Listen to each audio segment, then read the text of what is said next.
মোড়ারও দেখলাম বন্ধ, মনে হলো যে দেখে নেব, কিন্তু অফিসের কাজে বাহির হয়েছি। কি যে একটু অশান্তি লাগতেছে। আর আমাদের বিশেষ করে যারা আমরা বাঙালি, আমরা কোথায় কোথায় খালি একটা হরতাল দিলে মনে হয় সব কিছু সমাধান হয়ে যায়, কিন্তু একটা মানুষ বসে সমাধান কি করলে মানুষের সমাধান হয় এটা নেই। আমরা শুধু খালি সুযোগ খুঁজি, এই সুযোগের সন্ধানে যারা ব্যবসায়ী এরা ভালো থাকে, সাধারণ মানুষ যারা আমরা কিন্তু কষ্ট ভোগ করি।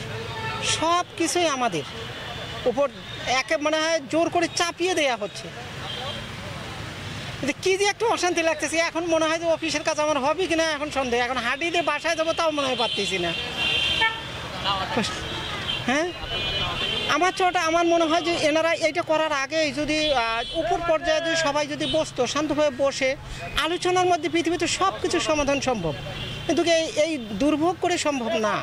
এটা তো একটা সমাধান হবে, যে কোনোভাবে হবে। তো এইটা হওয়ার আগেই যদি আমরা বসতাম, সেখানে কথাবার্তা বলতাম, আমার চাওয়া পাওয়া থাকতো, একটা সময়সীমা বেঁধে দেখতো, তাহলে তার এই কষ্টটা সাধারণ মানুষেরও আসতো না। আর দেশের ভাবমূর্তি বাইরে দেশে মনে করে যে কি না হয়েছে। আমরা এখন এত সুন্দরভাবে আমাদের দেশটা চলছে, মনে হয় আগামী দিনে আমরা আরও ভালোর দিকে যাব, কিন্তু আমাদেরকে যেতে দেওয়া হচ্ছে না, আমাদের ভালো সয় না।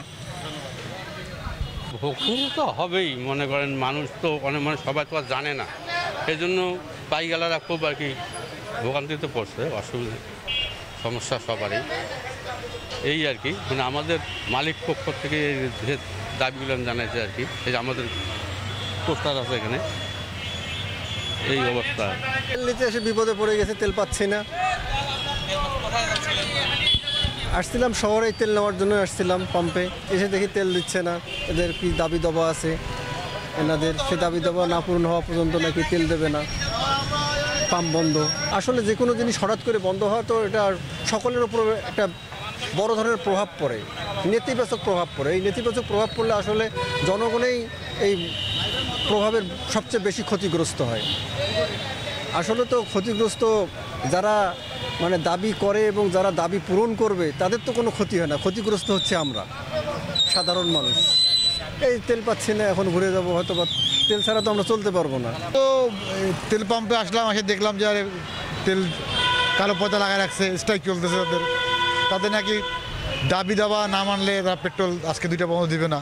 এটা তো এসে দেখলাম, তো আমরা তো আগে থেকে জানি না, জানলে তো এটা তো চরম ভোগান্তি একটা আমাদের। এখন আমরা যে চলবো, এখন পেট্রোল তো নাই গাড়িতে, এখন কীভাবে চলবো চিন্তাই করতেছি।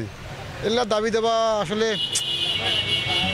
সাধারণ জনগণের দুর্ভোগ আর কি। আমরা আসলে এটা সাফার করতেছি, এক কথা। আর কি বলবো আপনাদের, সকাল থেকেই তো পেট্রোল পাম্প বন্ধ, যাত্রী তো নিয়ে যেতে পারতেছি না তেল করে।